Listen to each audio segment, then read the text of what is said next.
నిజంగా ఈరోజు చాలామంది అనుకుంటారు ఏంటి అంటే, దేవుడు నాకు అన్యాయం చేస్తున్నాడు, దేవుడు నా మొర వినట్లేదు, దేవుడు నన్ను చూడట్లేదు అని చాలామంది అనుకుంటూ ఉంటున్నారు.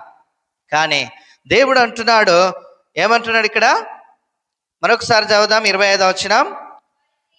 వారి క్రియలను ఆయన తెలుసుకొనుచున్నాడు. చూడండి, ఆయన ఊరకనే లేడు, మన క్రియలను ఆయన తెలుసుకుంటున్నాడు. మన క్రియలను ఆయన తెలుసుకుంటున్నాడు. అందుకే ఒక భక్తుడు పాట రాశాడు, ఏమనంటే, మనుషుల కళ్ళు కప్పిన దేవుని నీతి వప్పున కదా, చూస్తున్నాడమ్మా చెల్లి, చూస్తున్నాడు, నువ్వు చేసే పనులన్నీ చూస్తున్నాడు కదా. ఆయన చూడట్లేదు అనికలేదు, గమనించడం అనేది లేదు, వినడం అనేది లేదు కదా.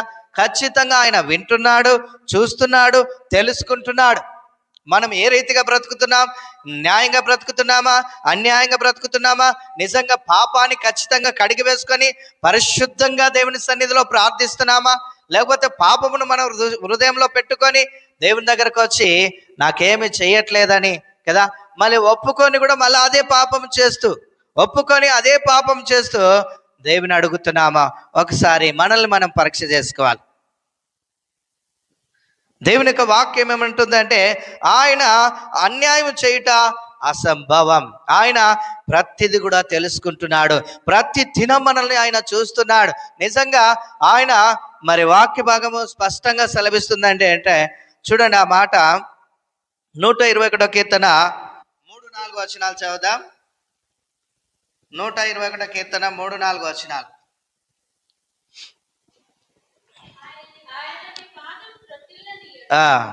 ఆయన నీ పాదమును త్రొట్టిల్లనియడు. చూడండి, ఇక్కడ జ్ఞాపకం చేసుకుందాము. మరి దేవుడు అన్యాయం చేశాని మనం ఎలా చెప్పగలుగుతాం? దేవుడు నా ప్రార్థన వినట్లేదని మనం ఎలా చెప్పగలుగుతాం? దేవుడు ఇక్కడ ఏమంటున్నాడు? మరొకసారి చదువుదాం ఆ మాట.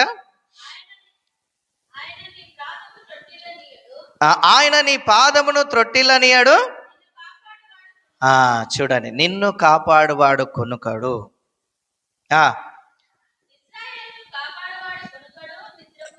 ఇశ్రాయేలులను కాపాడువాడు కొనుకడు, నిద్రపాడు.